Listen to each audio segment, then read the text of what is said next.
So I'd love to invite Rob Gardner up on stage. Rob is our co-CEO and co-founder and the master of context. So he's going to give you some context for what you're going to hear next. Rob. Thanks, Mitesh. So it's a myth that chess champions like Garry Kasparov can think 10, 15, 20 moves into the future. And in fact, the theme of today is all about the end game and beginning with the end in mind, which is a concept which is borrowed from the world of chess. So in just the first 4 moves, black and white, every single permutation, there are over 300 billion different combinations. That's why a chess player can't think 10, 15 moves into the future. So chess is inherently complex, and grandmasters use a number of tools and techniques to look ahead. They have a very clear vision of where they want to end up. The end game in chess they practice over and over again. In fact, José Capablanca, the Cuban grandmaster, arguably one of the top chess players of all time, said, in order to improve your game, you must study the end game. Why did that not work? And in fact, he kind of revolutionized chess, and every chess player since has really been focused about it. Grandmasters don't win in just 10 moves or so forth. Their entire mindset is, how do I get to that end state? Practice that end state, and then work backwards to get there. In fact, chess is extremely complicated. There are 64 squares, 32 pieces, infinite combinations, and they use 3 techniques. They use a number of techniques, but 3 that you probably know.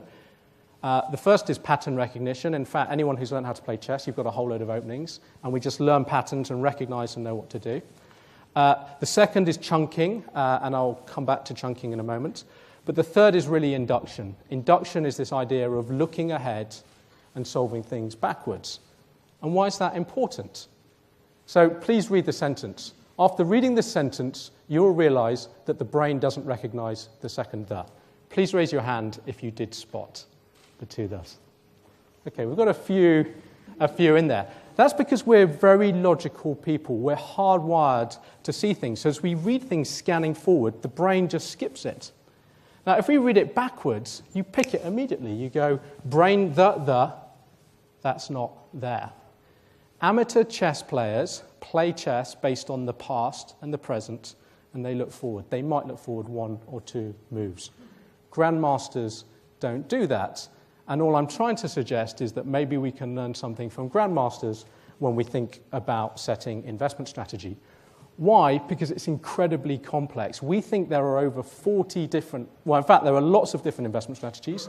We research over 40 different investment strategies at Reddington before even thinking about which managers, and we've chunked them up into liquid markets, liquid credit, and illiquid markets, so we can think about which parts to use at the right point. And in fact, what I wanted to do was suggest that, like in chess, there's an opening, a middle, and an end game. So, let me... Oh no, I've lost my... Perfect. I took the liberty of pre-drawing this earlier.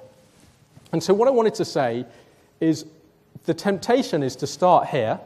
So these are your liabilities on a self-sufficiency basis.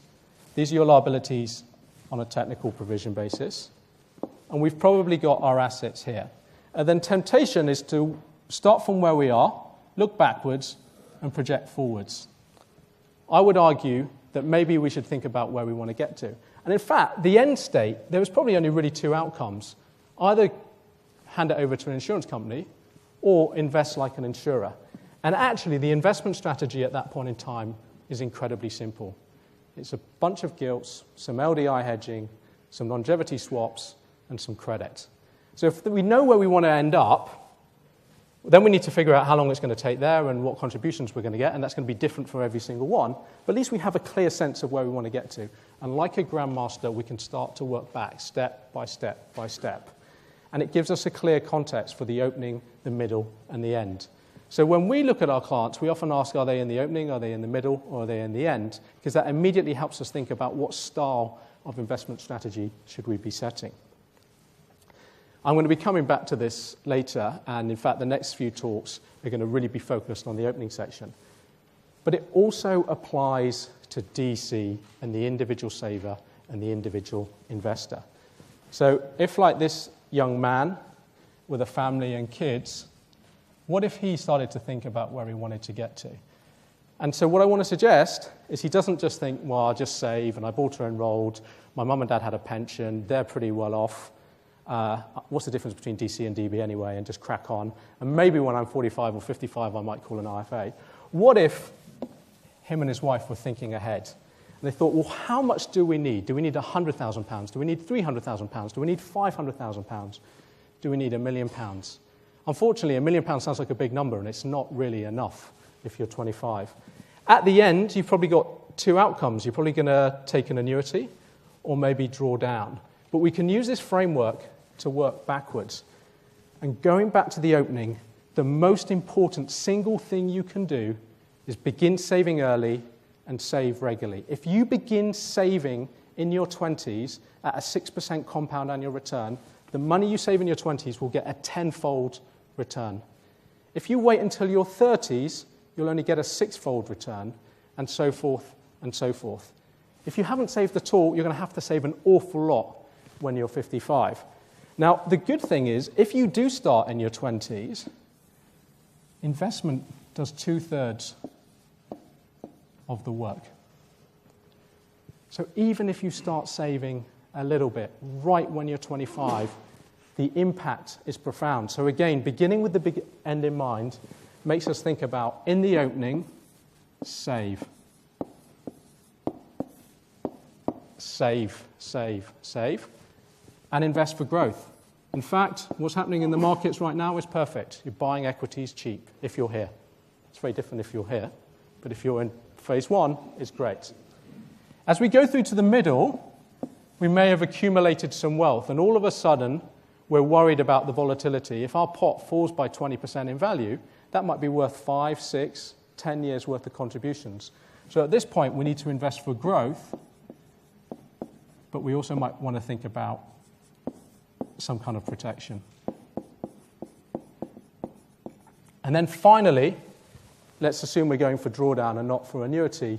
It's really important that the investment strategy is designed for income. In Australia, most people, as they come out of their default funds, do not change their investment strategy. So they have an investment strategy that is completely misaligned with their outcome in retirement.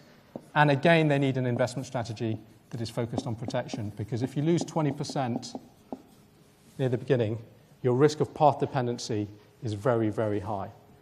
So that's it from me. I just really wanted to set the context that investing for a pension fund, be it DB or DC, is maybe like a game of chess, and we should begin with the end in mind. Thank you.